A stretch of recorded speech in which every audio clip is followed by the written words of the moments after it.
Muy buenos días a todos, bienvenidos a esta jornada del 12 de mayo del 2022.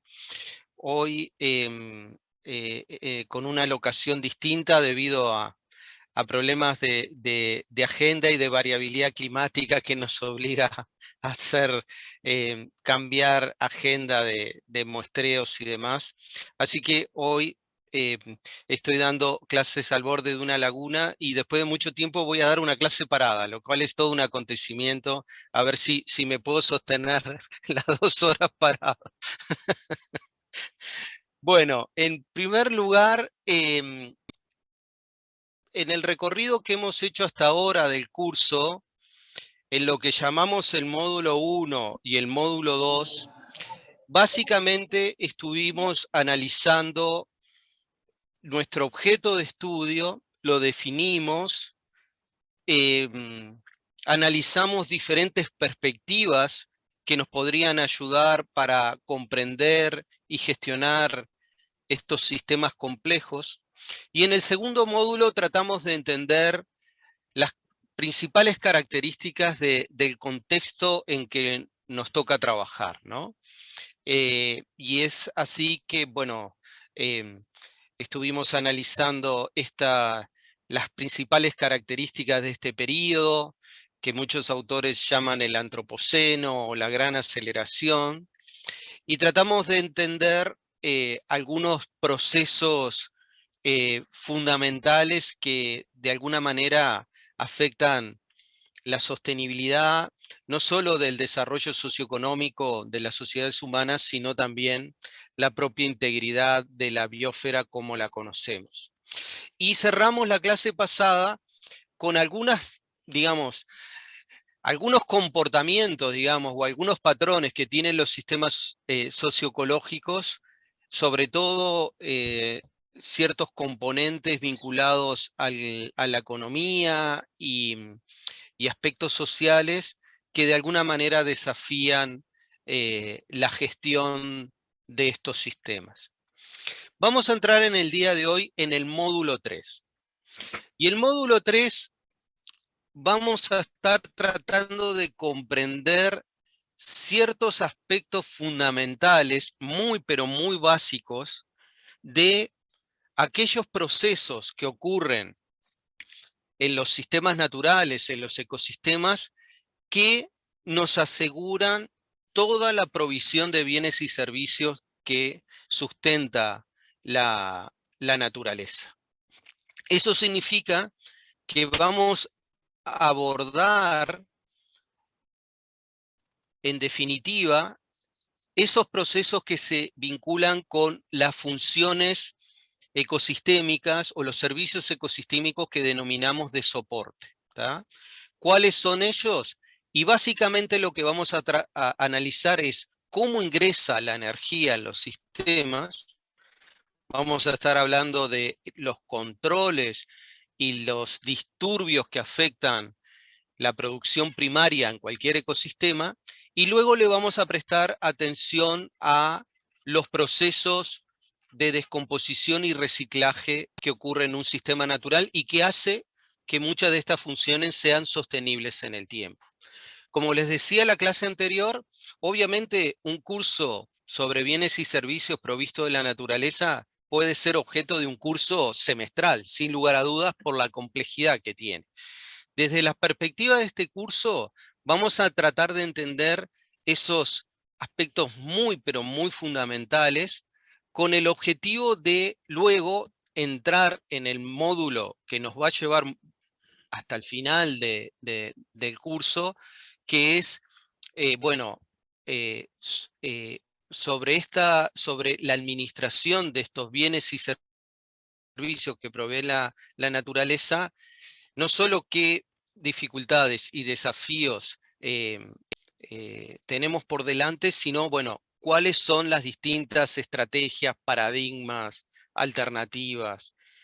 eh, es decir, entramos de lleno en lo que es el componente ahora social de estos sistemas socioecológicos. Obviamente, el curso de estos se puede estructurar de muchas formas, ¿no? el hecho de poner primero los bienes y servicios que provee la naturaleza, obviamente ya eso está indicando si se quiere, hasta una postura ética, que es el siguiente. De la forma que está concebido el curso, se entiende de alguna manera que el hombre forma parte de la naturaleza y no la naturaleza está al servicio del hombre. ¿Tá? Y es por eso que primero tratamos de entender estos procesos fundamentales a nivel de los ecosistemas naturales y sobre esa base tratamos de entender cómo, en definitiva, el desarrollo social y económico de las poblaciones humanas puede de alguna manera hacer un uso y una administración y un cuidado de esos bienes y servicios de forma sostenible. ¿Ah? Así que despliego el archivo y entramos de lleno en el módulo 3. Y básicamente vamos a estar focalizados en la clase de hoy en esos componentes y procesos fundamentales que nos condicionan la producción primaria. Si lo miramos de un punto de vista sistémico puro y duro, de lo que estamos hablando es cómo ingresa la energía al sistema y sobre todo cómo esa captación de energía luego se distribuye en el sistema y eso, en ese proceso de distribución de la energía en el sistema es que aparece todo el portafolio de bienes y servicios. ¿Tá? Voy a agrandar la pantalla acá para que quede mejor. Perfecto. Cualquier dificultad me avisan por aquí en cuanto al audio y demás. Obviamente, cuando nosotros comenzamos a analizar en profundidad uno de los subsistemas de los sistemas socioecológicos, nos enfrentamos con, con las mismas dificultades que hemos estado transitando desde el inicio del curso hasta hoy. Por ejemplo, ¿cuáles son las escalas espaciales y temporales que tenemos que considerar cuando estamos analizando provisión de servicios y en particular provisión de servicios como son los de soporte? Y fíjense, aquí aparecen distintas escalas que está tomado este esquema de un libro que ustedes tienen en su carpeta de libros, que es un libro sobre Terrestrial Ecology de Chapin. Yo después se los voy a mostrar para que lo ubiquen enseguida, pero se llama Principles of Terrestrial Ecology. Y aquí vemos diferentes escalas, ¿no? Desde la escala, digamos, micro a una escala global.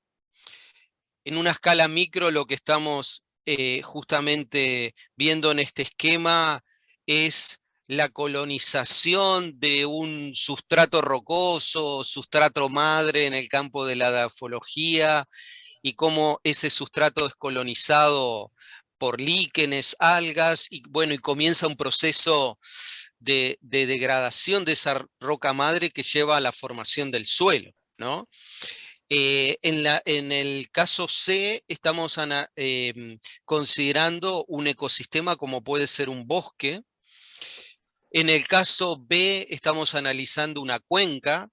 Y en el primer caso estamos analizando la escala global.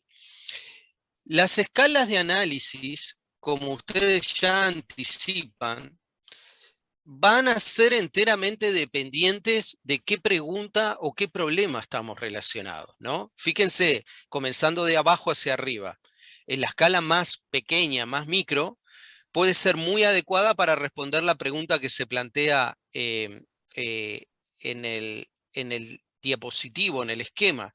¿Cuáles son los controles biológicos que determinan la erosión de esa roca madre y que son, en definitiva, componentes fundamentales en la formación del suelo? Esto parece una pregunta muy básica y de hecho la es, pero tiene connotaciones importantísimas en una multiplicidad de campos, ¿no? Porque de esto depende la regeneración del suelo, ¿no?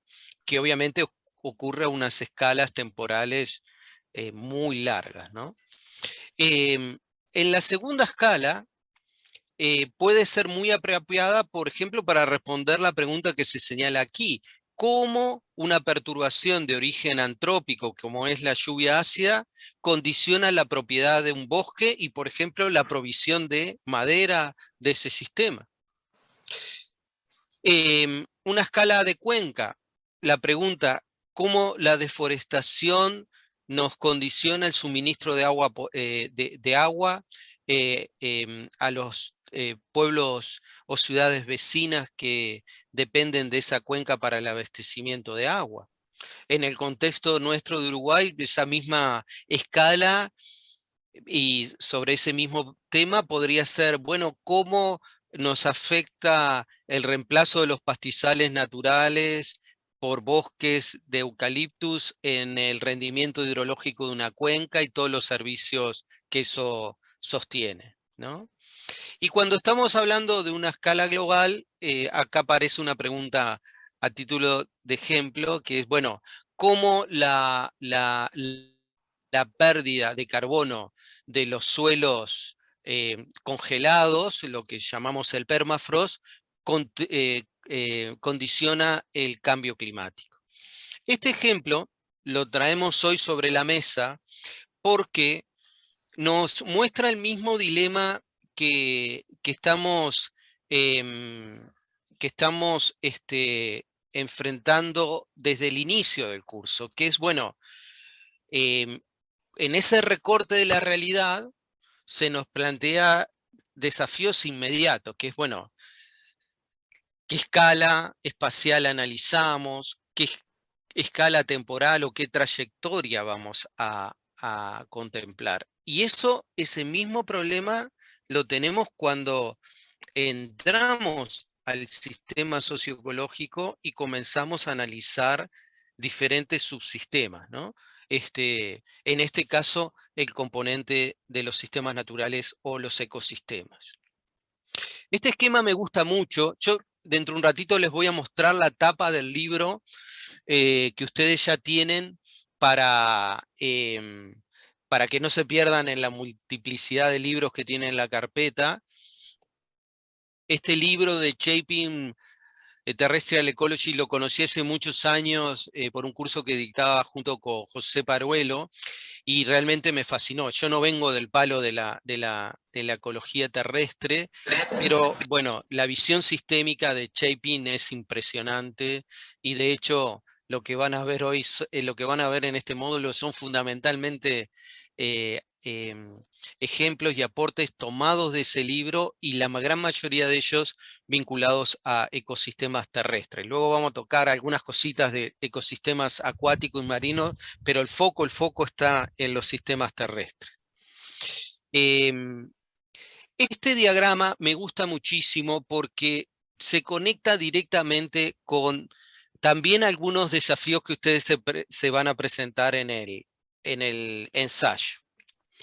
Fíjense que aquí, en el centro, aparece una rama de la ecología que hoy día se conoce como la ecología de ecosistemas, ¿no?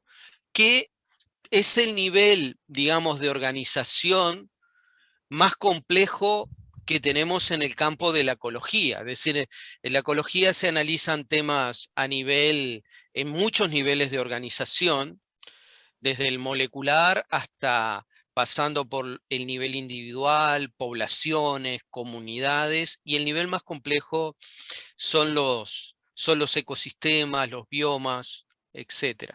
Pero si tomamos ese nivel, uno de los niveles más complejos como son los ecosistemas, fíjense todos los aportes y dominios disciplinares que terminan contribuyendo a el cuerpo teórico de la ecología de ecosistemas.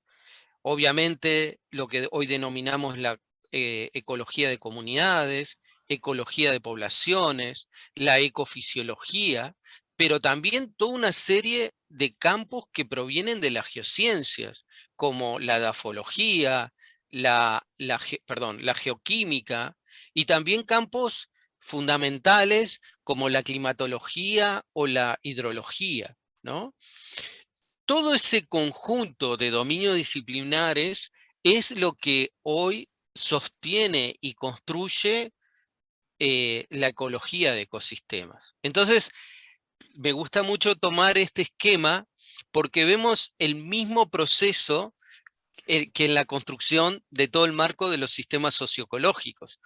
Es decir, la ecología de ecosistemas se ha construido a partir de del aporte de múltiples dominios disciplinares, y hoy día es un campo, ya de hace mucho tiempo, desde la década de los 60, empieza a ser un campo con su propio marco teórico. Ese mismo proceso nosotros lo podemos visualizar actualmente en los sistemas socioecológicos, lo que obviamente el aporte de los dominios es mucho más complejo, y sobre todo que vienen realmente de campos muy, muy distintos, ¿no? Sociología, psicología, economía, ciencias naturales, ecología, etcétera, etcétera, ¿no?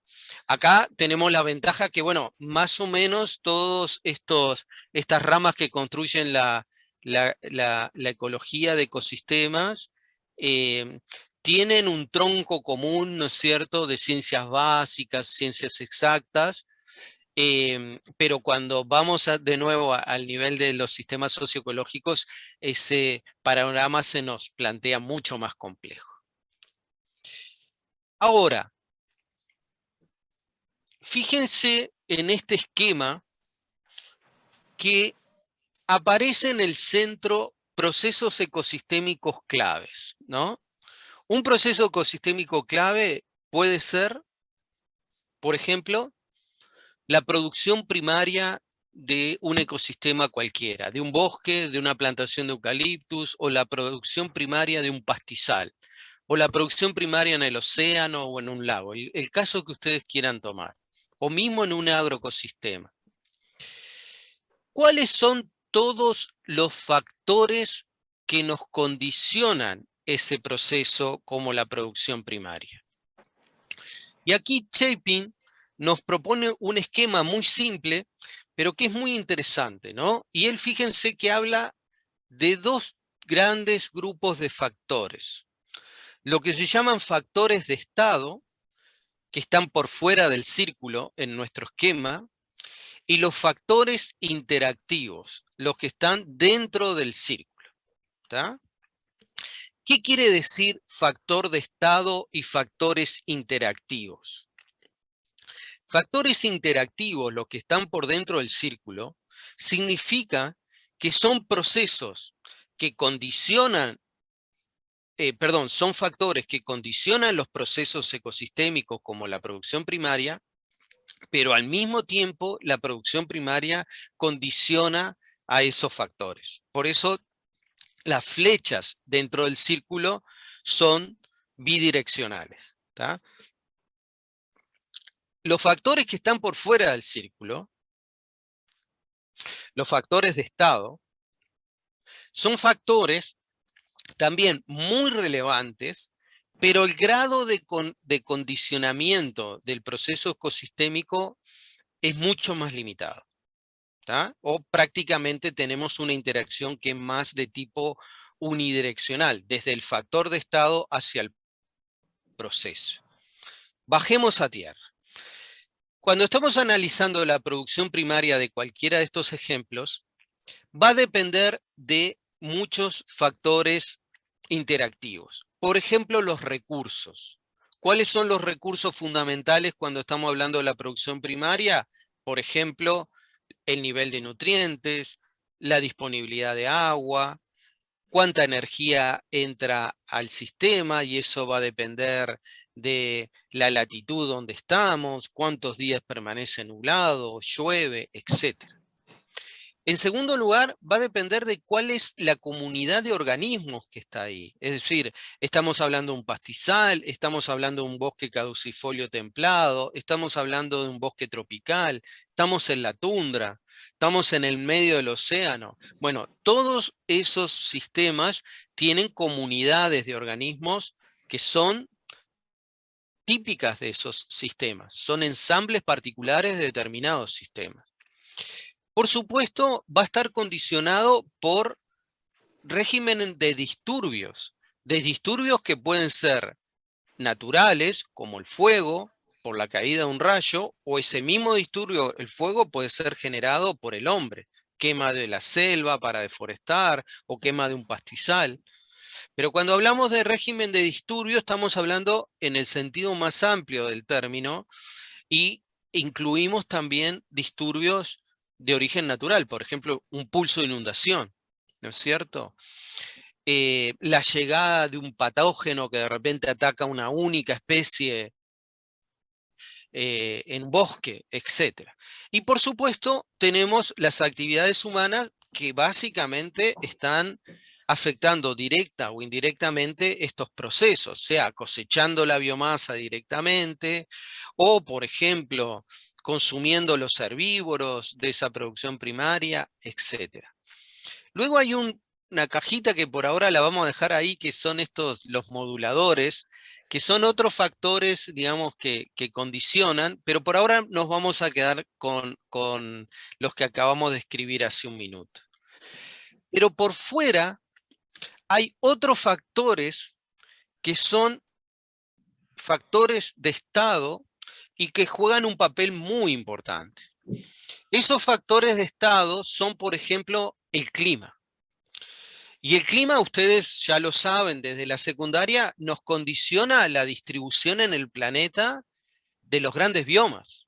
La tundra está en una parte de la biosfera y no está distribuido a lo largo de todo el planeta.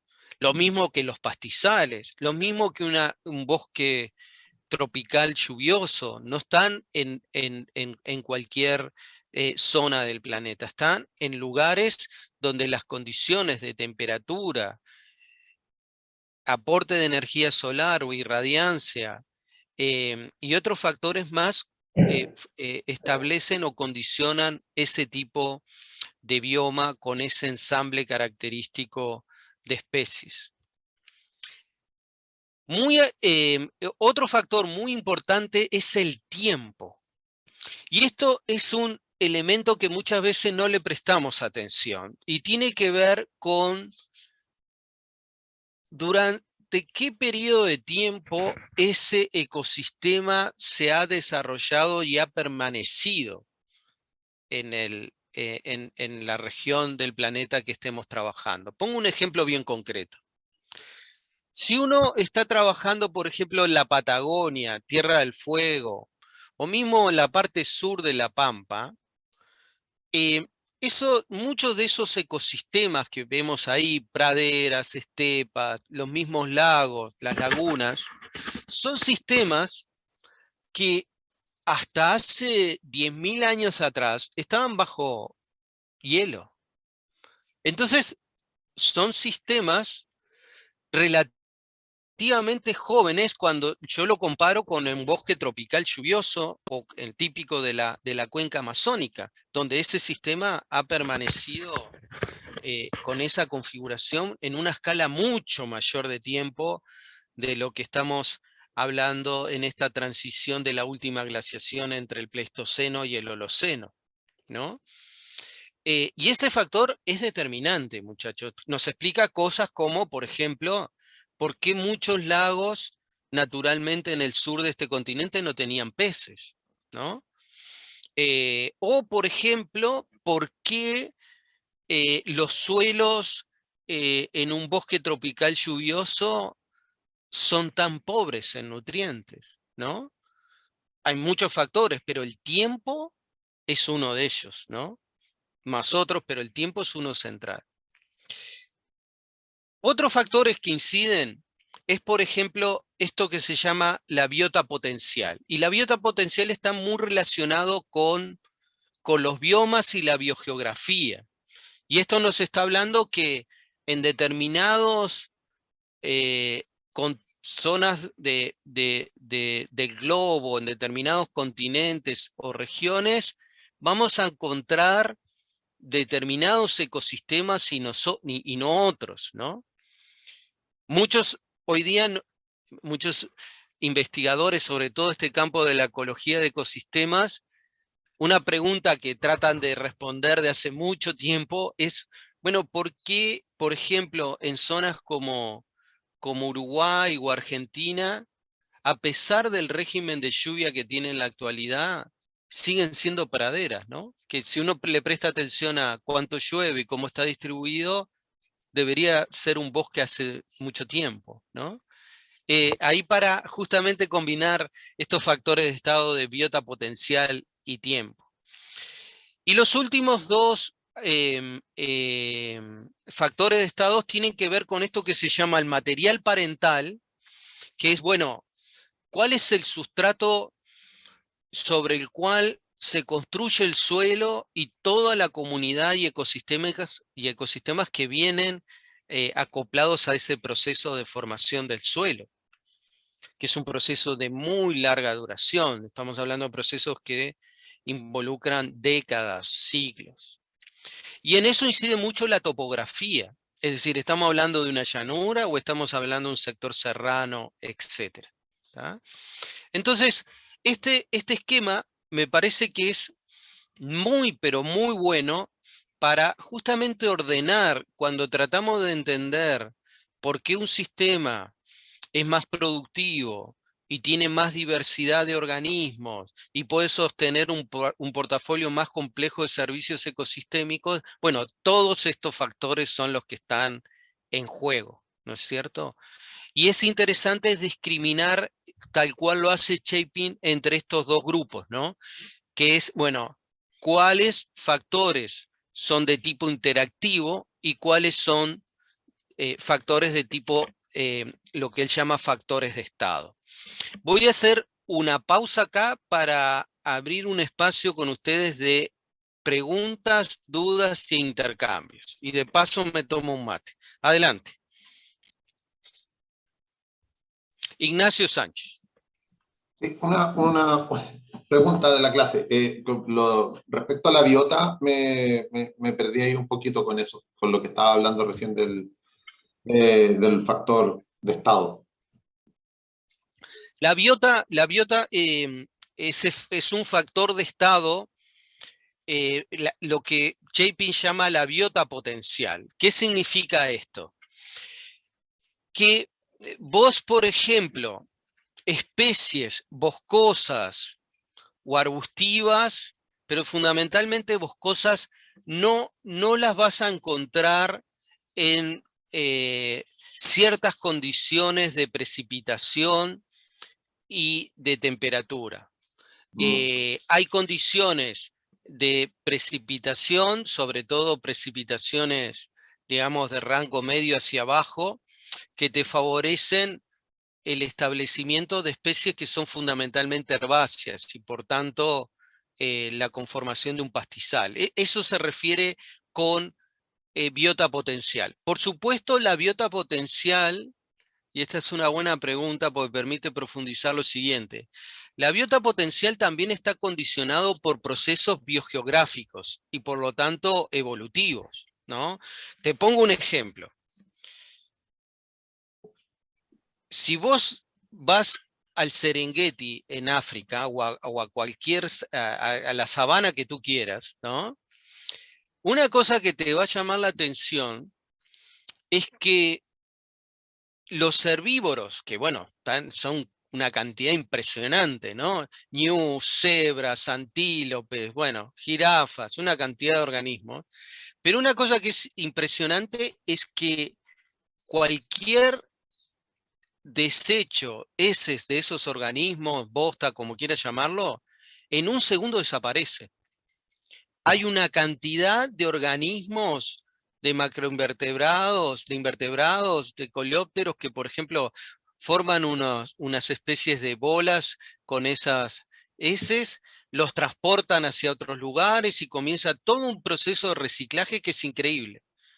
En pocas palabras, un ñu bostea y vas al ratito y ya no queda nada sobre el pastizal. Bueno, aquí, en muchos lugares de los pastizales de América del Sur, cae una bosta y la bosta la ves por meses y años, ¿no? Y eso tiene que ver con una diferencia enorme de justamente un componentes de la biota que por razones evolutivas y biogeográficas determinaron que en algunas zonas están presentes y en otras no. ¿Ah? Todo eso está dentro de biota potencial, Ignacio. O te lo explico de otro ejemplo muy interesante. Cuando vos mirás el caso de los lagos del sur de Argentina y de Chile, que eran lagos que no tenían peces o tenían una o dos especies que compartimos con Nueva Zelanda. Mirá qué interesante la distribución en el espacio de esas especies. Y eso obedece a que estábamos conectados vía el territorio antártico en el pasado. Pero muchos de esos sistemas no tenían peces. Y eso te permite entender por qué durante el siglo XX fuimos tan exitosos introduciendo especies en esos sistemas. Porque en definitiva, te estoy hablando de la trucha y toda la variedad de truchas que hay, fue muy exitoso. ¿Por qué? Porque en definitiva hubo la capacidad de decir, bueno, en estas condiciones, capaz que especies que viven en zonas frías, pero están en el hemisferio norte, capaz que se pueden establecer y es interesante porque pueden proveer de alimento, etc. Y bueno, casi todas esas introducciones fueron muy exitosas y algunas hechas de forma lo más primitiva que se te puede ocurrir, como por ejemplo tirar juveniles desde un avión, ¿no? Para que tengan una idea de cómo se llegaba a hacer esos manejos, ¿no? Carla, adelante. Hola, sí, buen día. Me pregunto si con este potencial biota tiene que ver esta historia que pasa en el Chaco, ¿no? Que hay una eterna discusión entre agrónomos versus forestales, ingenieros, ¿no? Con respecto al tema de los pastizales naturales dentro del Chaco, que se supone que es un bosque impenetrable de partida, y que no, que en realidad hay micrositios donde había pastizales, ¿no? En las sabras asociados a los paleocauces, y con el proceso, bueno, del uso y del fuego, estos se arbustizan y después, en algunos casos, cuando esto ha quedado en cierto estado, digamos, ha podido después, junto con el arbustal, llegar las especies forestales, ¿no? Llegan algunos árboles. Eh, eh, por ahí como este potencial biota puede estar también, no sé si tiene que ver con esto de que estos factores interactivos de adentro del sistema, como es los disturbios y las actividades humanas, hacen que vaya virando para ver el bosque que ven los forestales y que después le discuten a los agrónomos que eso era un bosque y que era un arbustal y que y los agrónomos dicen, no, ese era un pastizal que se ha arbustizado y que bla, bla, bla. Entonces,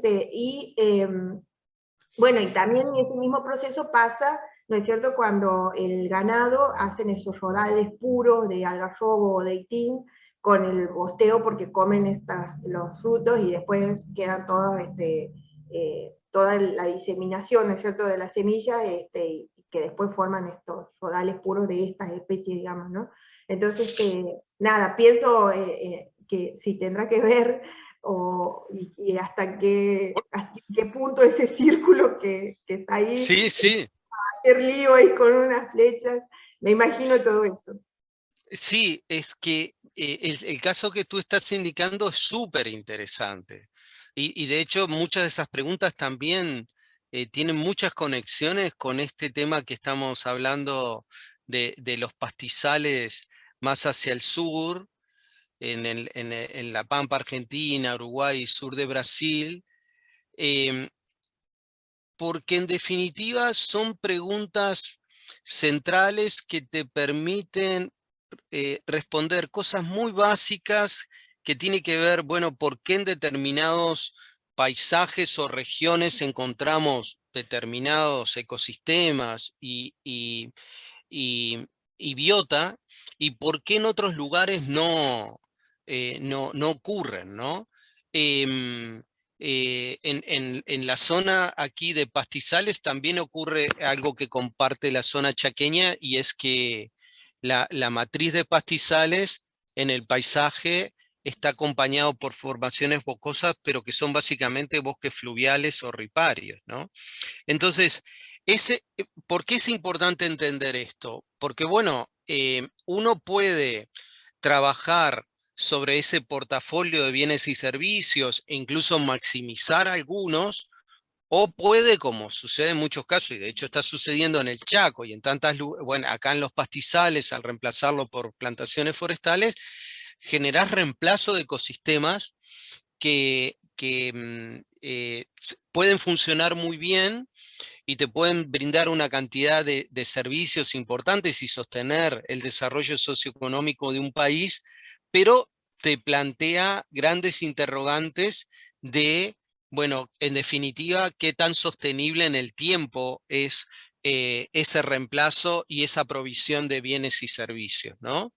Eso, por ejemplo, hoy día es una pregunta hipercrítica en los procesos de deforestación de la cuenca amazónica, ¿no es cierto? Porque esa deforestación para generar pastizales y que después venga la ganadería, muchos sostienen de que va a conducir a un reemplazo del bosque tropical lluvioso por una formación arbustiva más estilo del cerrado en Brasil, ¿viste? Y de hecho es interesante porque eso ha ocurrido en el pasado.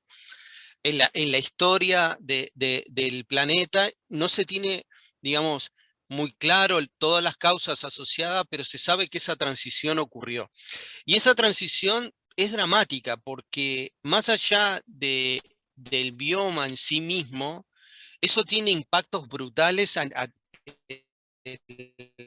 escala global por cómo incide en el balance de carbono. Y entonces, yo creo que este esquema tiene una gran utilidad porque todas estas preguntas que Carla plantea o que seguramente muchos de ustedes están pensando, siempre son fenómenos multicausales.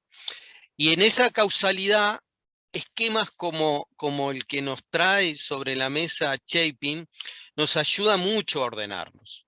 Y eso yo creo que es la principal contribución de estos esquemas que ayudan mucho a ordenar eh, em, todo el escenario de factores y de controles que pueden estar operando en un sistema, ¿no? Y que ahí incluso te lleva también a pensar con cuidado la otra dimensión, que es el tiempo, ¿no? Porque en el ejemplo que tú planteas, Carla, o cualquiera de estos que estamos analizando, por ejemplo, el uso del fuego por el hombre es muy antiguo, no es de que llegó el español y empezó a usar el fuego. Ya las poblaciones nativas usaban el fuego, ¿no? Y bueno, y lo que estamos viendo hoy es también la consecuencia de ese disturbio de origen antrópico de muy larga data, ¿no? Más preguntas, si no sigo avanzando.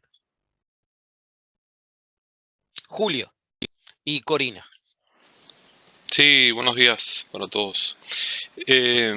Una consulta que me surge a partir de lo que comentan es cómo uno hace para cuantificar el impacto de cada uno de ellos en relación a la globalidad, es decir, cómo hacemos, porque además ese último factor que tú comentabas del tiempo, probablemente todas estas relaciones no se den sincrónicamente, sino que probablemente estén desfasados unos de otros y cómo evaluamos la respuesta global y cuánto influye cada uno de estos elementos en esa respuesta global, ¿no? Es algo que me cuestionaba ahora, no sé si es el Muy buena, momento del curso muy, para plantear esto, pero me surgía ahora.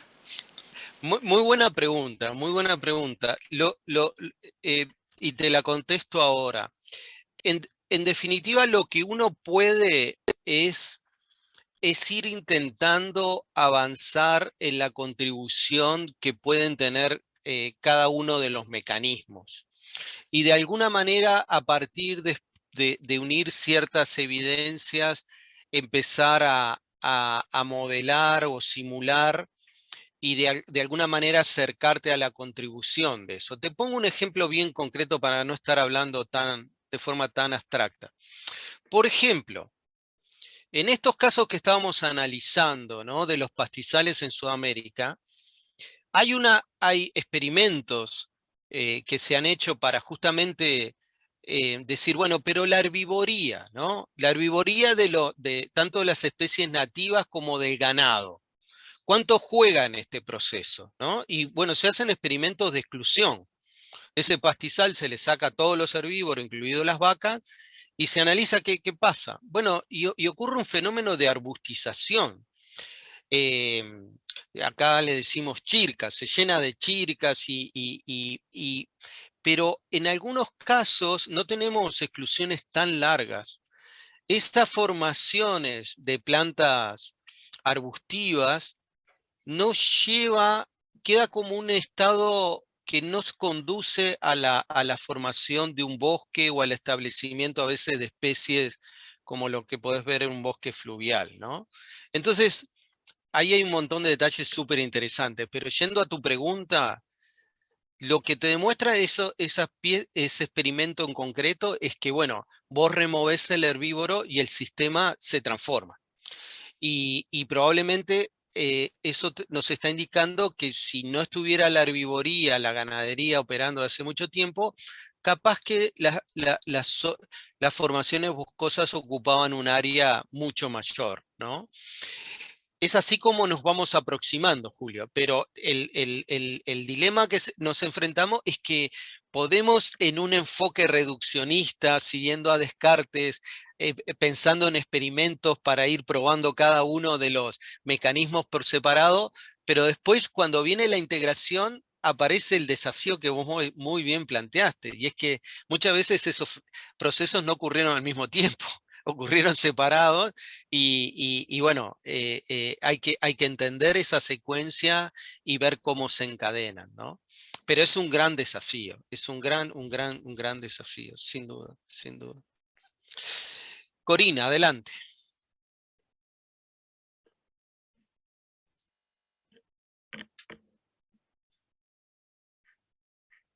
Ojo que tenés, Corina, el micrófono cerrado. Te complemento, Julio, tu pregunta, mientras ahí abrió Corina, pero otro motor de información en este campo son justamente los testigos de sedimento, ¿no? O los corers de hielo. Y ahí, por ejemplo, avanzamos mucho porque en todo lo que es la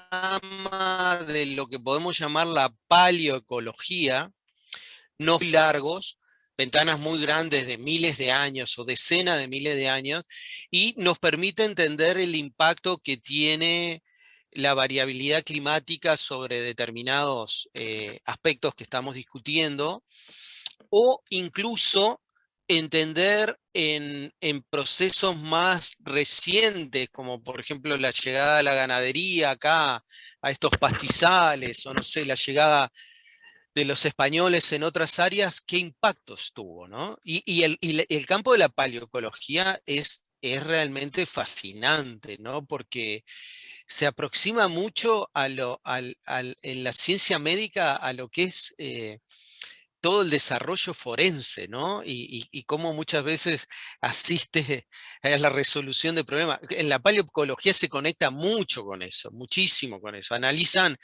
incluso se puede determinar según las partículas que vemos de carbón, digamos, a qué tipo de fuego estuvieron vinculados. Y bueno, les pongo ese ejemplo, pero es increíble, es un campo fascinante, fascinante, fascinante. Corina, adelante. Bueno, buenos días. Bueno, yo como este fue mi tema de hecho de mi doctorado, entonces pues tengo un par de publicaciones en el tema de redistribución de nutrientes, sobre todo trabajé con el ciclo del fósforo y cómo se enlaza con el ciclo del carbono. Les compartí ahí una publicación porque justamente es lo que Néstor nos estaba comentando hace un momento, y hay también un video de un canal que se llama El Minuto de la Tierra, en donde explican por qué en los sitios pobres son ricos, o sea, los sitios que son pobres en nutrientes como Australia y el Amazonas son ricos en diversidad. Entonces, como la diversidad de, digamos, funciones es lo que nos puede ayudar a adquirir nutrientes que en un principio puede ser que no están disponibles en el ecosistema. En el trabajo que les compartí ahí, que fue el último que hice en el marco de mi tesis doctoral, lo que yo estaba tratando de entender era, como base, como decía Néstor, pues los suelos del Amazonas tienen millones de años, ¿no? No han sufrido de toda la glaciación, y que la glaciación lo que hace con el suelo es lo devuelve a su estado inicial, entonces se vuelven otra vez disponibles los nutrientes que no son disponibles cuando el suelo ya crece y se vuelve muchísimo más profundo, ¿no? Entonces en la Amazonía no hemos tenido este proceso, y por eso es que los suelos de la Amazonía son tremendamente pobres en, por ejemplo, fósforo y calcio, que son los nutrientes que vienen de las rocas. Entonces la pregunta es, bueno, si los nutrientes en la Amazonía no están en el suelo, entonces ¿cómo hace para mantenerse allí un bosque tan diverso? ¿Cierto? Exacto. Y hay una explicación parcial, que es que para ver cómo el mundo está interconectado, que es que el Sahara, hay un levantamiento de una zona que era antes un lago con muchos sedimentos de peces, y eso viene por la atmósfera y fertiliza el Amazonas. Pero cuando miramos a los números, en realidad eso no sería suficiente para explicar por qué la fertilidad del Amazonas como bosque, ¿no? Entonces, la hipótesis que yo estaba intentando demostrar utilizando un modelo matemático, que como yo les conté al principio, soy matemática de base, lo que buscaba era tratar de ver si de pronto la redistribución de los nutrientes dentro de la cuenca del Amazonas, porque si nosotros pensamos en Sudamérica, tenemos los Andes que están en formación, ¿no? El choque de dos placas, ahí hay un proceso de erosión, y ese proceso de erosión, claro, contribuye a la cantidad de nutrientes que hay en los ríos que atraviesan la Amazonía, los ríos blancos, ¿cierto? Y Sí. una vez los nutrientes están en los ríos, los peces y, por ejemplo, los piscívoros, que son los animales que se encargan de sacar esto del agua, pueden contribuir a la fertilidad de las zonas del resto del bosque, ¿cierto? Pero también la herbivoría, si consideramos que el 30% de la Amazonía es inundada anualmente, con la inundación también llegan los nutrientes. Entonces, si hay herbívoros, pueden ser pequeños, no tienen que ser grandes herbívoros, pueden ser hormigas, pueden ser lombrices, pueden ser también, no sé, sí, las hormigas, las termitas también tienen una función muy importante, y al final podemos ver cómo los nutrientes que inicialmente estaban en el río pueden moverse a las zonas inundables y también pueden moverse a las zonas secas de la Amazonía. Entonces ahí hay un transporte muy, muy interesante de nutrientes, y si pensamos en el Amazonas antes de la llegada de los españoles, pues allí también había, no sé si han escuchado de algo súper interesante que son la terrapetra, Sí. que son los suelos o suelo de indio, tierra negra, que son suelos muy, muy fértiles, y la clave de estos suelos es justamente traer los nutrientes que están en el agua y desplazarlos en el suelo, y junto con otros procesos que tienen mucho que ver con la pirólisis, con los fuegos como tal, pues logran estabilizar y logran consolidar unos sitios muy, muy fértiles dentro de la propia Amazonía, donde se puede realizar la agricultura. Entonces, pues nada, les quería compartir eso. Aproveché para hacer un poco de promoción, pero No, el muy, video muy, del muy, Minuto de la Tierra es espectacular, se los recomiendo, es wow, uno queda como increíble que alguien sea capaz de difundir de una manera tan clara algo tan complejo, ¿no? Entonces, bueno, es, se los recomiendo. Muy interesante, Corina, el ejemplo que pones sobre la mesa, y es precisamente, lo van a ver que lo vamos a estar abordándolo justamente en estos dos procesos fundamentales que tiene que ver la producción primaria y después todo el tema de recirculación de nutrientes. Pero para subrayar aspectos fundamentales que acaba de indicar Corina y que tiene que ver con justamente la insustentabilidad de algunas transformaciones del uso del suelo que hoy están ocurriendo. La deforestación del bosque tropical lluvioso, su reemplazo por pastizales y la ganadería es absolutamente insostenible porque la fertilidad del suelo es muy baja. Y la pregunta central que señaló Corina es muy pertinente. Bueno, pero ¿y por qué es tan productivo? Y ella puso sobre la mesa varios mecanismos, pero hay un mecanismo central que quiero subrayar y que adelanta lo que viene más adelante. Y es justamente que hay procesos de reciclaje, de descomposición, que son muy efectivos y que de alguna manera, en algunos componentes, llegan a estar muy próximo a ciclos de tipo cerrado. Les pongo un ejemplo. Muchas veces cuando un árbol va a perder su hoja o está ya en la fase de senescencia, esa biomasa termina en el suelo, se descompone, pero en un bosque todo el sistema radicular y todo el conjunto de organismos asociado a esa raíz genera que todo lo que se descomponga rápidamente queda en contacto con el sistema radicular de esos árboles. Entonces se nos forma un circuito bastante cerrado. Eso es muy distinto a lo que pasa en el océano abierto, donde todo lo que se pierde de producción primaria en la superficie del agua se nos pierde en profundidad y no va a volver a ese lugar. ¿Tá? Entonces, ahí, con esos procesos muy simples, podemos empezar a entender por qué algunas cosas, por qué en algunos ecosistemas son muy productivos y otros son no productivos. Y algunos incluso son muy productivos, como el caso que señala Corina, y cuando vemos los niveles de nutrientes que tiene el suelo, son extraordinariamente bajos, y vamos a tratar de entender por qué son bajos, y eso tiene que ver con el tiempo y demás, ¿no? Pero en definitiva, y para avanzar, cuando analizamos algo que parece tan simple como la producción primaria de estos ecosistemas, nos encontramos de que son procesos de una gran complejidad controlados por muchos factores. Factores de estado, factores intrínsecos, factores que son de origen natural y factores que son de origen antrópico. Todo eso está operando al mismo tiempo en el sistema o se han sucedido en el tiempo. Yolanda, adelante. Hola, buenos días. Sí, quería consultar a partir de los esquemas y de los ejemplos que hemos abordado, si nos vamos a otro contexto como la ciudad, el entorno urbano, y en esta perspectiva de metabolismo urbano, que hace una aproximación y una conceptualización más ecológica de la ciudad para entenderla como un ser vivo, con una serie de flujos e intercambios de materia. Algunos ejemplos de cómo, si trabajamos nuestro enfoque desde la ciudad, podríamos articular estos elementos.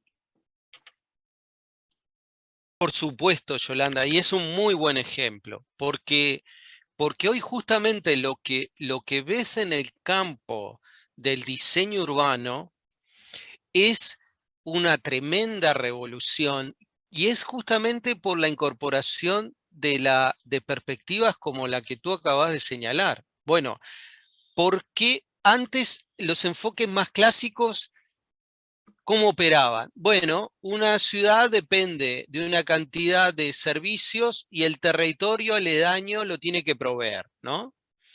Bueno, pero una ciudad muchas veces ocupa un espacio enorme, y dentro de una ciudad, dentro del diseño, también se pueden asegurar el suministro de algunos bienes y servicios que son fundamentales para el propio bienestar dentro de una ciudad, ¿no? Y llegás a ejemplos muy interesantes que ocurren actualmente en la industria gastronómica, donde vos tenés determinada producción de, eh, de plantas en el techo de los restaurantes o en los espacios libres del restaurante, etcétera, etcétera. Entonces, obviamente, ahí hay un cambio total de paradigma, y ese cambio de paradigma se expresa en que hoy tenés una rama de conocimiento que se llama ecología urbana, que es justamente tratar de entender el metabolismo de una ciudad y cómo se puede diseñar mejor para que muchos procesos que ocurren dentro de una ciudad no solo promuevan un mayor bienestar, sino que incluso favorezcan el reciclaje, una mayor eficiencia en el uso de energía, etcétera, etcétera, ¿no? Ahí ves un ejemplo bien concreto de justamente de cambios que obviamente están impulsados por el crecimiento de la población humana y porque cada vez vive más gente dentro de las ciudades. Entonces, este desafío empieza a ser central en este momento, ¿no? Y campos como la ecología urbana, bueno, tratan de generar aportes sobre una perspectiva totalmente distinta, que de alguna manera combina los aportes clásicos del urbanismo con, bueno, aspectos de procesos ecológicos que incluso ocurren dentro de una ciudad, ¿no? Muy interesante el caso, y sin duda este tipo de esquemas ayuda muchísimo en ese avance. Ahora, cuando nosotros comenzamos a analizar esos procesos y hacemos un movimiento para decir, bueno, pero ¿cuáles son los organismos que están encargados de estos procesos, involucrados? Ahí nos aparece una dificultad, ¿no? Que lo ejemplifico con el cuadrito que está acá.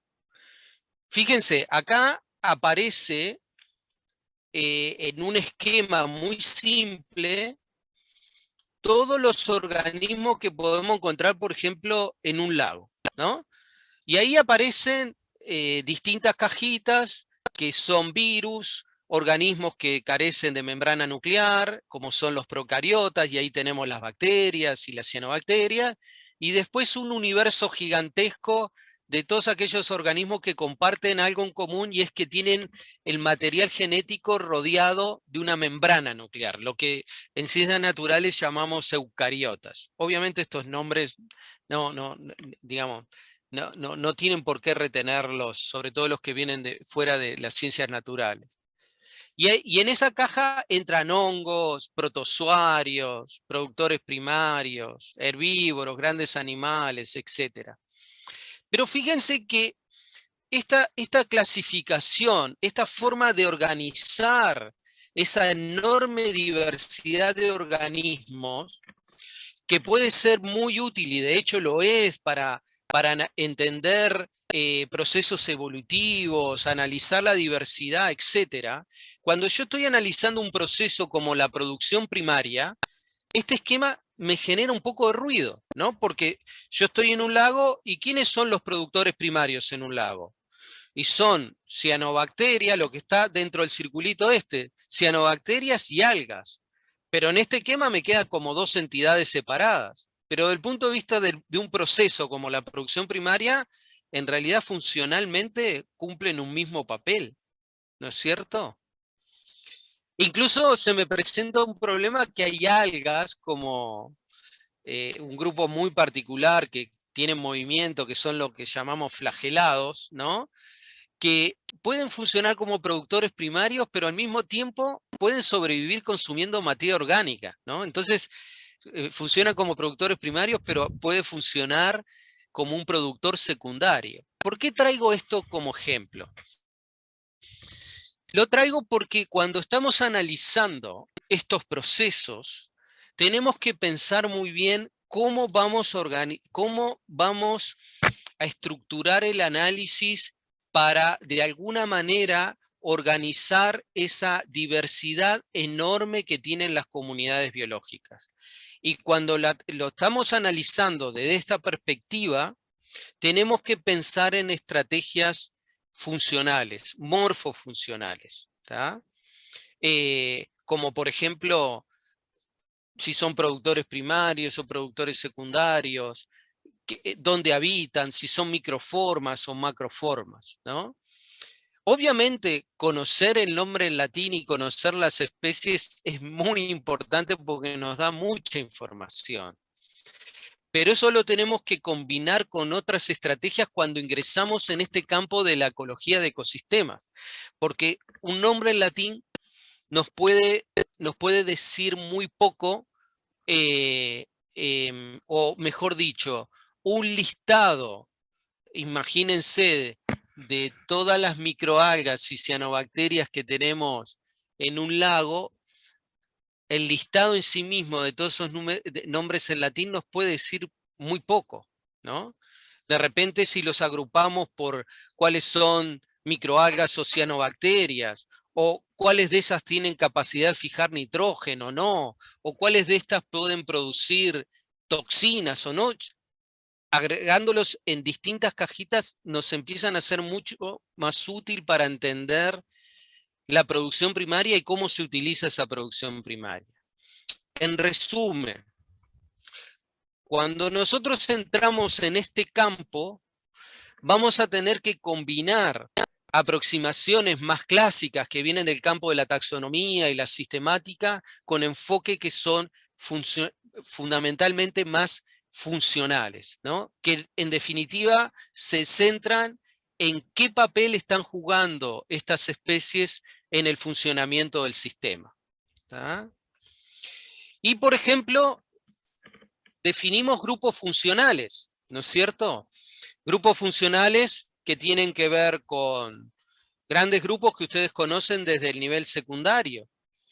Pero aquí ya nos aparece algo que este esquema es bien interesante reflexionar, que aquí nos aparecen tres alternativas posibles, pero esas tres alternativas comparten la misma estructura en términos de niveles tróficos, pero tienen una diferencia enorme, y es que cada nivel trófico presenta una diversidad distinta. Mirando ese esquema, ¿no? ¿Cuál de esos sistemas ustedes a priori piensan que puede ser más resiliente frente a disturbios, sea de origen natural o de origen antrópico? A ver, ¿quién se anima a tirarse al agua a partir de este esquema? El primero. Se dejó de ver el esquema. Lo comparto de nuevo. Bueno, yo me atrevo a decir que el más diverso. Sí, yo también. Corina, repetime que no te escuché. Adelante. Yo me atrevo a decir que el más diverso, el del lado izquierdo. Exacto. De hecho, fíjense, vamos al extremo derecho. Fíjense que dentro de los productores primarios tenemos una única especie. Si hay un disturbio que afecta a esa única especie, un patógeno, la aplicación de un herbicida, lo que ustedes se imaginen, ese sistema deja de funcionar porque no tiene la posibilidad de captar energía ni sustentar a los herbívoros ni a los carnívoros, ¿no? Es un sistema que está dependiendo en un nivel trófico clave, que es el que capta energía y luego sostiene todo el resto de los organismos, está sostenido por una única especie. Eso es extremadamente, digamos, riesgoso en términos de perturbaciones, independiente de su naturaleza, ¿no?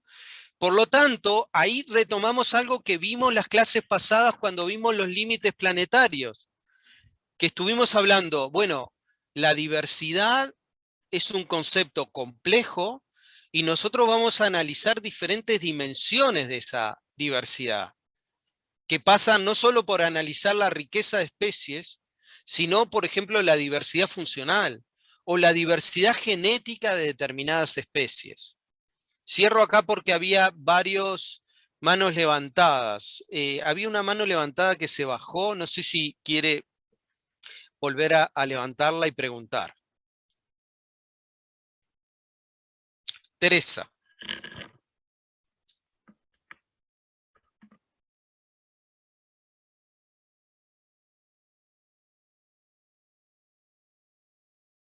Teresa, no te estamos escuchando. No sé si tu micrófono está funcionando. Se ve activo acá.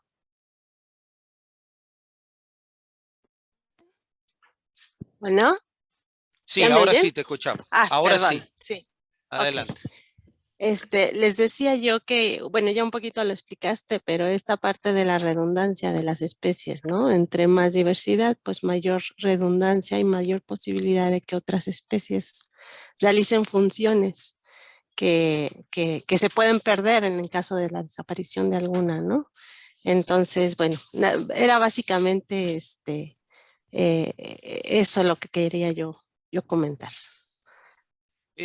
Muy buena la acotación, Teresa, porque eso nos conecta con el concepto de redundancia, ¿no?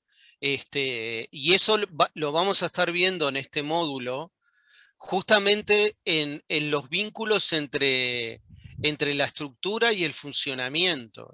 Pero esto ya nos permite entender por qué a veces en un sistema tenemos una pérdida masiva de especies y no vemos cambios en un proceso como la producción primaria o la descomposición y la recirculación, y en otros casos perdemos una única especie y el sistema cambia radicalmente.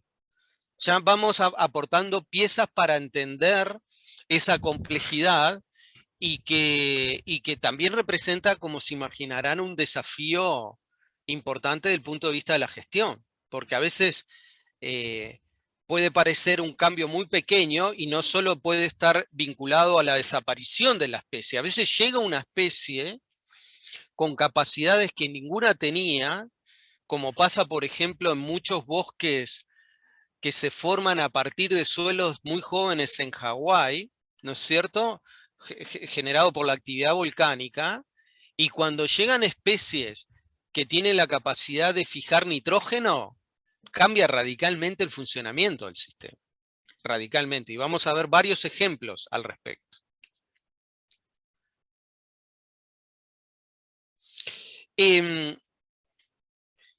Ahora, cuando nosotros tomamos una perspectiva sistémica para analizar, en definitiva, el metabolismo de un ecosistema, lo podemos reducir a un esquema como el que aparece en este diapositivo. Es decir, tenemos organismos que los ubicamos en estas tres cajas, que es productores primarios, productores secundarios, que son básicamente los herbívoros y los carnívoros que se alimentan de estos herbívoros, o los carnívoros que se alimentan de los carnívoros, y después todo el universo de descomponedores que vamos a ver juegan un papel clave en el sistema. Ya Corina con su ejemplo lo adelanta, ¿no? Es decir, bueno, un sistema que tiene tan pocos recursos en el suelo como el bioma amazónico, obviamente tiene que existir una gran eficiencia en la descomposición y en la recirculación de nutrientes y recursos, además de aportes externos al sistema, como mencionaba, desde el Sahara o desde los territorios más altos vinculados a los Andes. Y luego tenemos un compartimento central, que es el compartimento de los desechos, de los detritus, ¿no? Que es un compartimento central en el metabolismo del sistema, porque vamos a ver que los ecosistemas naturales son sostenibles a lo largo de mucho tiempo porque hay un uso muy eficiente de los desechos, ¿no? Que, digamos, entran de nuevo al sistema a través de los productores primarios, etcétera, etcétera, ¿no? Por eso es que el énfasis en este componente está en estos dos procesos, la producción primaria y los procesos de descomposición. Vamos a hablar de cómo se canaliza la producción primaria en el metabolismo del sistema, y vamos a estar analizando algunas diferencias muy importantes que pueden existir entre ecosistemas, pero este esquema de alguna manera nos adelanta todo el análisis que viene por delante. Ahora aparecen, muchachos, una serie de diapositivos que yo voy a pasar volando porque están aquí con una función. Muchos de ustedes no vienen con una formación en el campo de las ciencias naturales, lo cual no representa ningún problema para el desarrollo de este curso. Y aquí aparecen una serie de diapositivos que les permiten entender los grandes grupos de organismos y cuáles son, digamos, productores primarios o productores secundarios, o cuáles son lo que denominamos en ciencias naturales autótrofos y cuáles son heterótrofos. ¿Qué quiere decir autótrofos? Autótrofos son organismos que pueden generar su biomasa, asegurar su crecimiento y reproducción a partir de la captación de energía. La gran mayoría de los casos que estamos analizando es de la energía solar, pero hay otras formas de captar energía por otros procesos que lo pueden ver en estas diapositivas, pero no vamos a abrir esa caja porque, bueno, es interesante, pero tiene varias particularidades. ¿Quiénes son autótrofos en un ecosistema? Bueno, un pasto, un árbol, una alga, ¿no es cierto? Una microalga, una cianobacteria.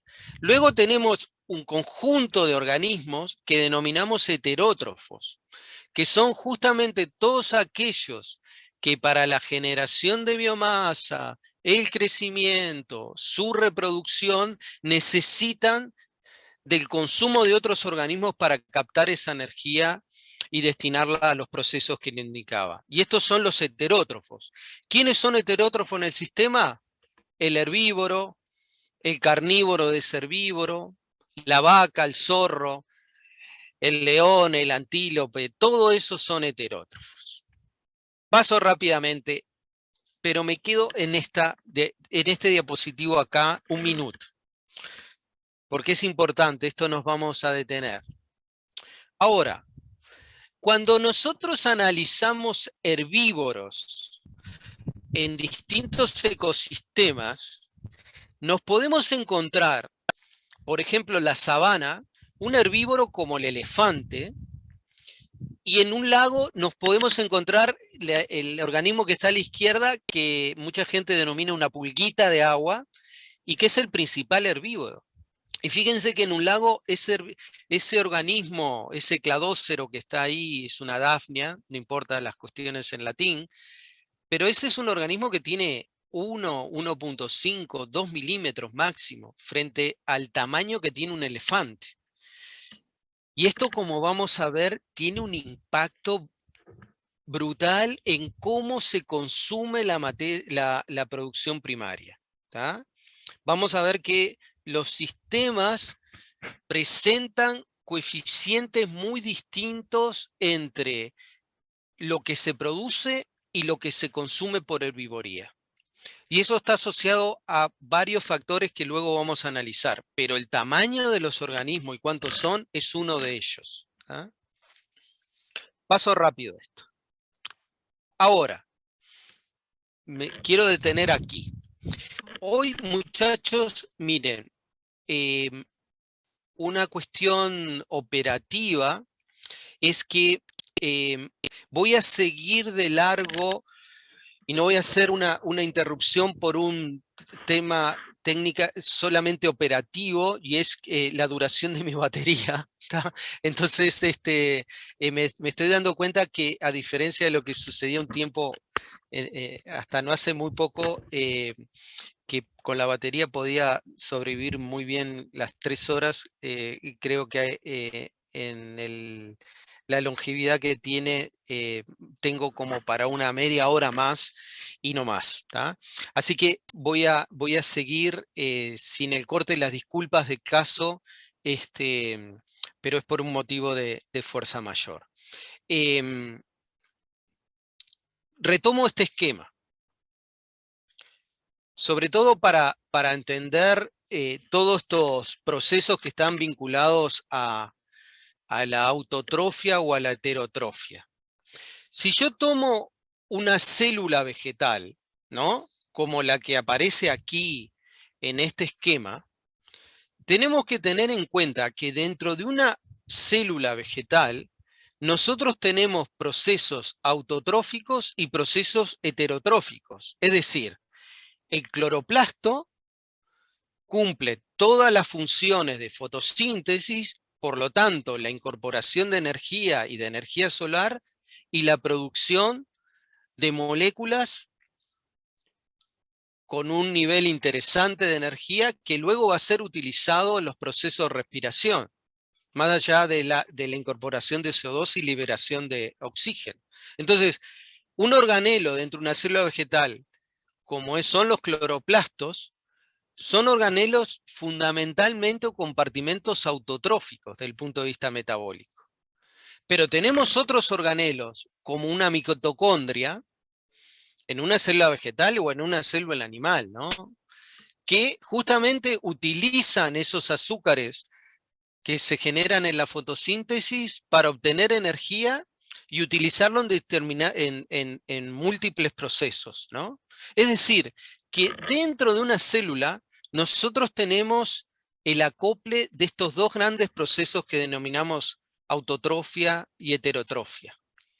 Pero si nosotros cambiamos de escala y tomamos una gota en el océano, esos mismos procesos los vemos ya entre componentes que técnicamente podemos denominar fitoplancton, como son las microalgas y cianobacterias en el océano y un lago, que son básicamente los autótrofos del sistema. Estos son los productores primarios.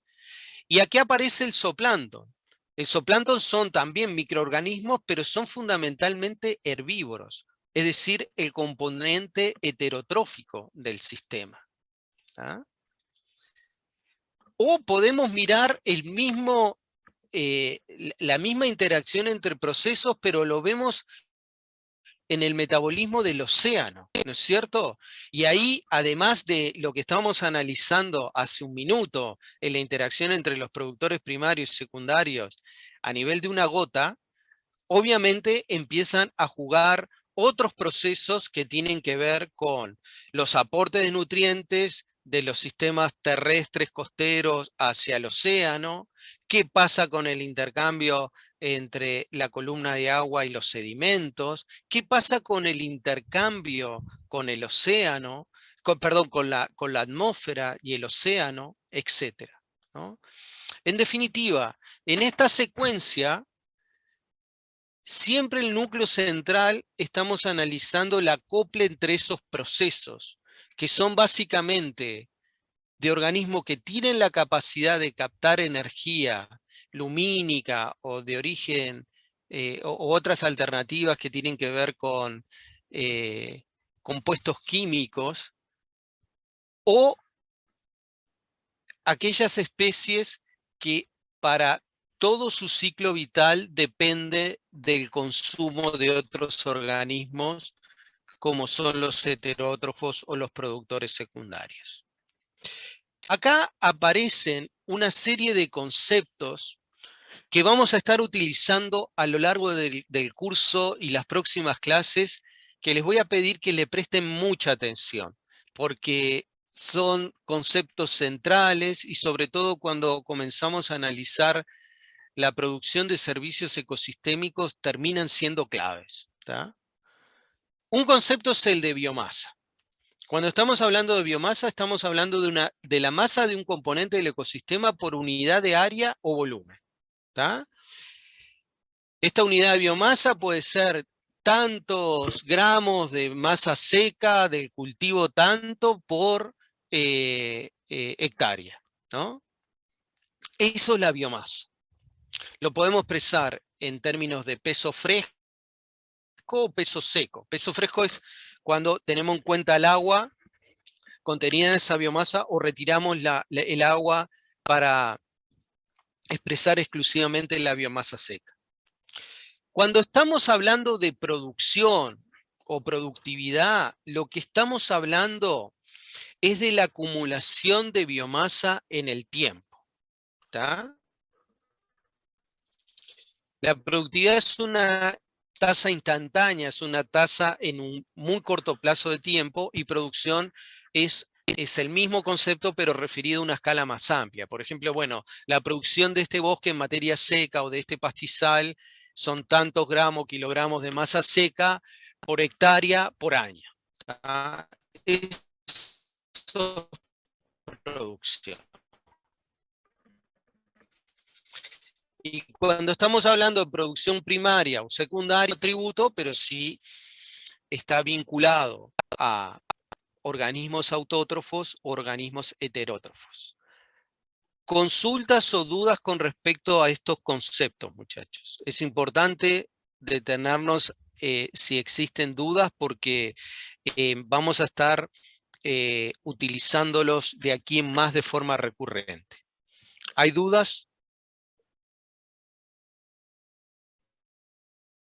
Néstor, sí. no tiene mucho que ver con lo que estás comentando del curso, pero sí creo que está buena la sugerencia que nos hace Saidi en el chat, que es capaz que si apagás la cámara, aguanta un poquito más la batería. Dale, perfecto, perfecto. El tema del audio, ¿cómo está funcionando? Ya, se te entrecorta en algún momento, pero se puede seguir el hilo. En caso de que se te corte mismo, te avisamos. Dale, perfecto, perfecto. Bien, estupendo. Muchas gracias por todas las coordenadas y ayudas. Por favor. Para un poquito que ya continúo compartiendo pantalla. Muy bien. Agrandemos la pantalla para que todos lo puedan ver.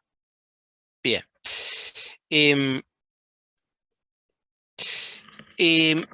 Luego aparecen una serie de conceptos vinculados que tiene que ver con atributos que son centrales cuando uno está analizando procesos como la producción primaria. Uno de ellos es la producción primaria bruta. La producción primaria bruta tiene que ver con justamente la cantidad de biomasa que un productor primario, un autótrofo, genera por unidad de superficie y por tiempo.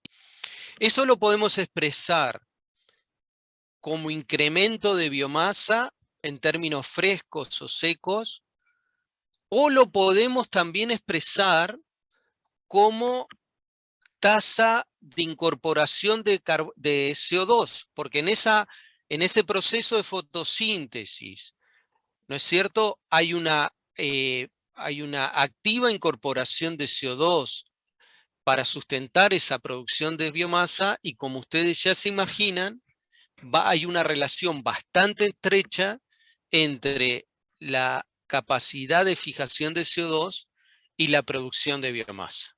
Por lo tanto, podemos utilizar esas dos alternativas. Lo que varía, obviamente, son las unidades.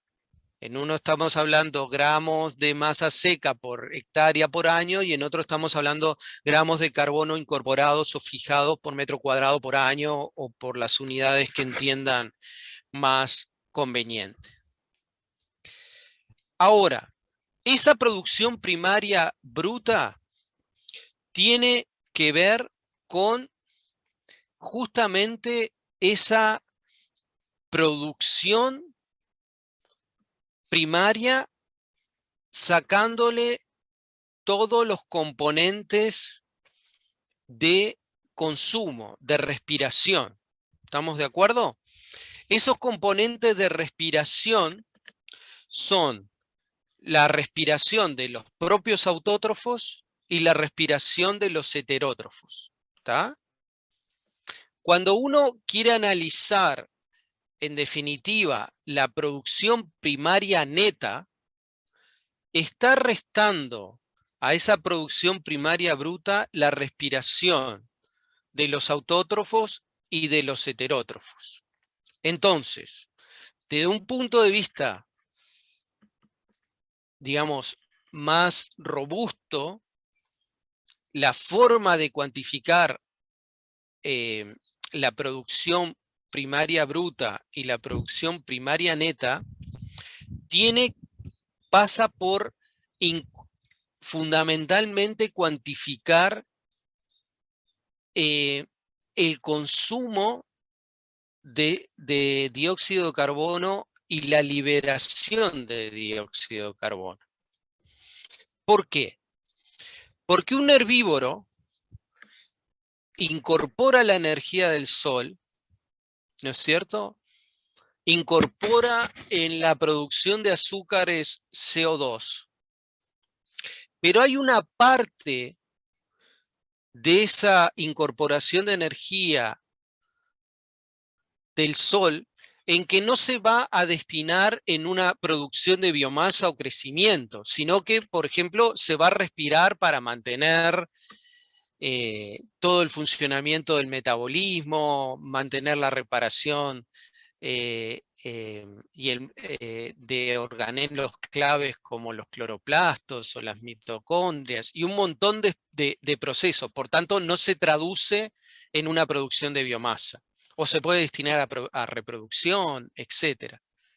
Entonces, cuando ya empezamos a analizar este balance en cómo entra la energía y cómo se distribuye, y en esa distribución está la energía que consume el propio autótrofo, los propios productores primarios, y además la energía que van a aprovechar todos los heterótrofos o todos los productores secundarios, hay muchas formas de hacerlo, pero las formas más precisas tienen que ver con, bueno, cuánto está incorporando de CO2 y eso nos permite calcular la producción primaria bruta, o cuánto está respirando. En otras palabras, cuánto CO2 está liberando. ¿Tá?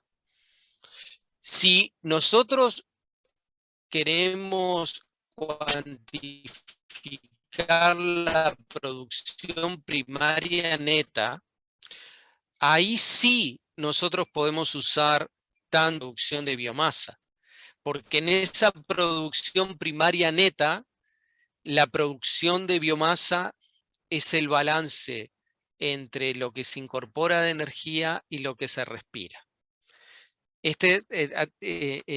Involucra varios pasos estos conceptos, así que por favor detengámonos unos minutos a analizar si está claramente comprendido los vínculos entre estos conceptos como son la producción primaria bruta, la producción primaria neta y los distintos componentes de la respiración. ¿Tá? Obviamente para aquellos que vienen del campo de las ciencias naturales, esto ya es digamos, son procesos muy conocidos, comprendidos, forman parte de la currícula, pero para aquellos que vienen más del palo de las ciencias sociales, ciencias políticas, de repente estos conceptos son un poco áridos en este momento. Así que este es el instante para consultar todas las dudas o preguntas que tengan, ¿no? Néstor, solo para acotar un poquito, porque es muy común confundirse con la cantidad de definiciones que uno hace en esta instancia, y por ejemplo, la diferencia entre productividad primaria neta y biomasa, stock de biomasa y la tasa, ¿no? Porque ahí, si bien dijiste que una forma de aproximarse a la PPN, a la productividad primaria neta, Sí. es la biomasa, pero sería la biomasa en un ciclo, ¿no? Y después Exacto. tenemos una biomasa que está estoqueada en el ecosistema y que corresponde a todo un proceso, ¿no? del sistema, de todos los años que viene estoqueando, digamos. Entonces, hay como varias cajitas, hay que imaginarte esto como una cajita, como la cajita del ahorro, que es el stock de biomasa, que es la base sobre lo que se hace productividad primaria bruta y después neta. Después hay un nivel que va subiendo, que es lo que se acumula año a año, y que es ese saldo entre la bruta y la neta. Exactamente. Yo usé esta aproximación de la apropiación de la productividad primaria neta para ver cómo esa torta de productividad primaria neta en el Chaco se distribuía en porciones por distintas actividades, ¿no? Y analizar para poder comparar estos flujos de extracción, la ganadería como una manguera, digamos, que se lleva una porción, la actividad forestal y el fuego. Y bueno, la verdad que es asombroso porque ahí cuando uno pone todas las peras y las manzanas en la misma unidad, en este caso de PPN, te das cuenta realmente quién es el que impacta y quién parecía y no era tanto. Muy buen aporte, Carla. Aporto sobre tu comentario. En definitiva, cuando uno evalúa y cuantifica la producción primaria neta, ahí ya queda establecido la cantidad de energía y biomasa que puede ser utilizado por el resto de los organismos del sistema, desde el herbívoro hasta los predadores de estos herbívoros y los predadores de los predadores, ¿no? Porque ahí, en esa producción primaria neta, ya se descontó la respiración del propio, de la propia planta o del propio bosque, ¿no es cierto? Porque todos los organismos respiramos. La diferencia es que hay algunos que tienen mecanismos o tienen capacidad de incorporar la energía del sol y otros no, ¿no? Ahora, vamos al punto central desde la perspectiva de un sistema socioecológico y siguiendo el razonamiento de Carla. Justamente una de las formas que nosotros tenemos de evaluar y mapear servicios ecosistémicos es a partir de la cuantificación de la producción primaria neta, porque eso nos da el potencial que tiene el sistema de distribuir energía en todos los componentes y en todos los servicios, ¿tá? Y como vamos a ver, la producción primaria neta la podemos estimar de muchas formas, pero hoy día tenemos aproximaciones en el campo de la teledetección que nos permite cuantificar esta producción primaria neta, ¿no? Eso lo vamos a estar analizando en las próximas clases. Adelante, Saidi.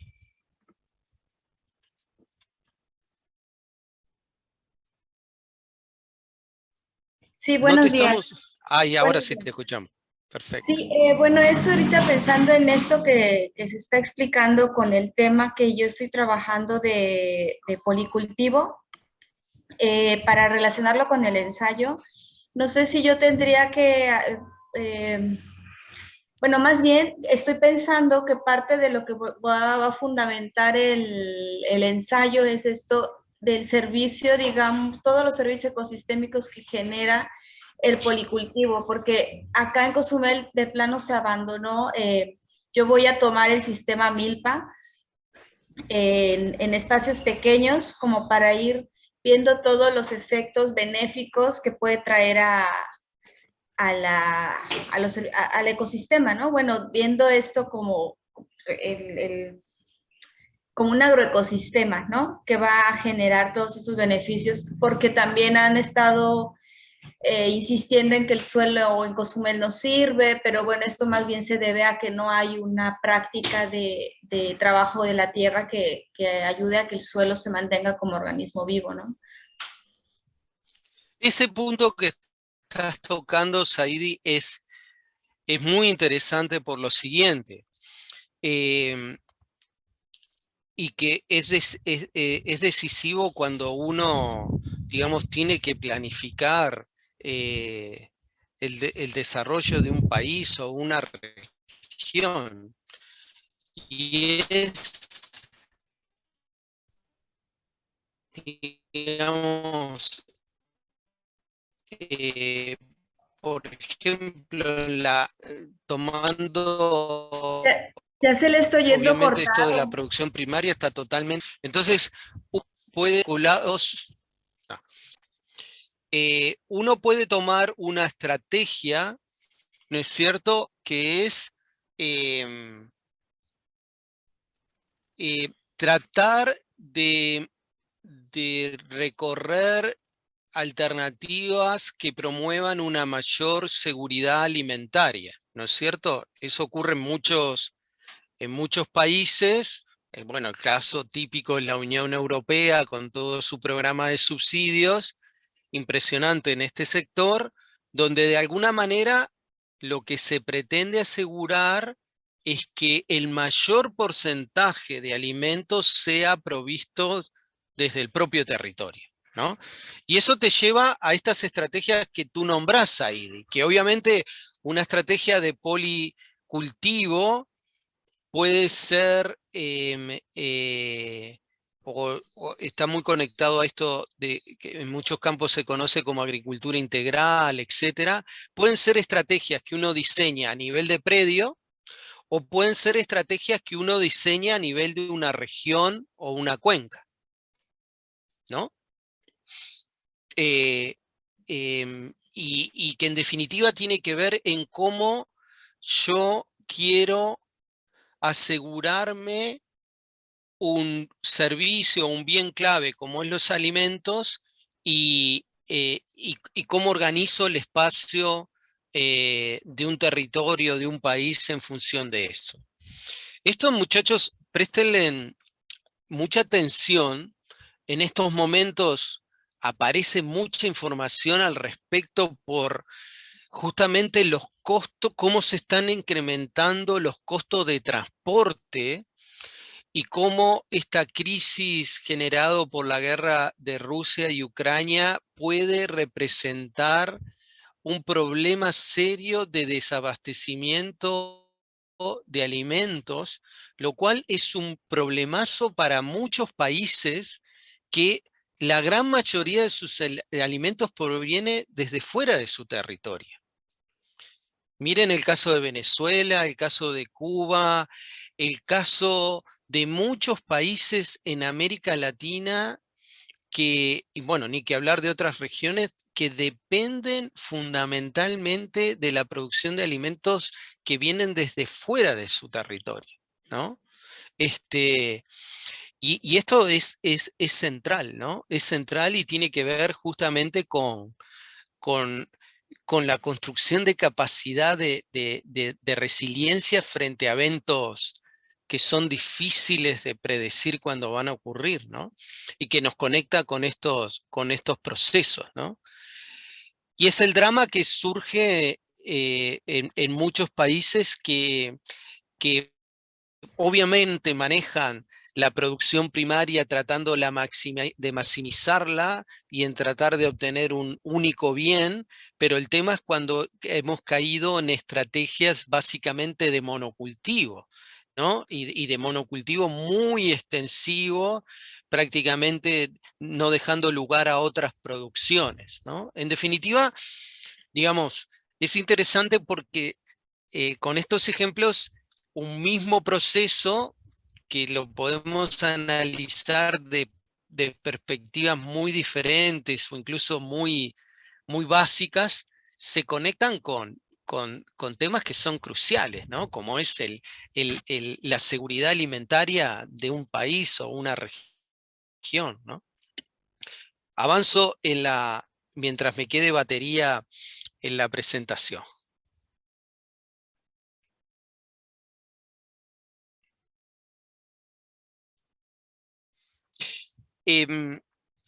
por ahora vamos a quedarnos con estos conceptos, luego vamos a explorar algunos más, pero ya hemos presentado un combo de conceptos que para que aquellos que vienen desde fuera de las ciencias naturales puede ser bastante complejo de asimilar en un primer momento. Por eso les pido que aquellos que no vienen del campo de las ciencias naturales repasen este archivo con cuidado y todos estos conceptos porque lo vamos a estar utilizando a lo largo del curso.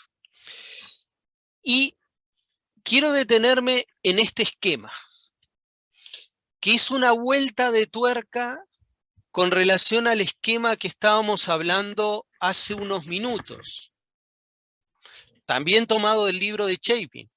Fíjense que acá este esquema nos trata de ilustrar todos los tipos de controles que en definitiva operan sobre la producción primaria bruta. Esto que en ese recuadrito a la derecha aparece como GPP. ¿Tá? Entonces, fíjense, tenemos de nuevo los factores de estado que analizamos hace unos minutos. Y después tenemos una serie de controles interactivos. Y dentro de esos controles interactivos aparecen algunos que en esta vuelta de tuerca le llamamos controles directos. ¿Tá?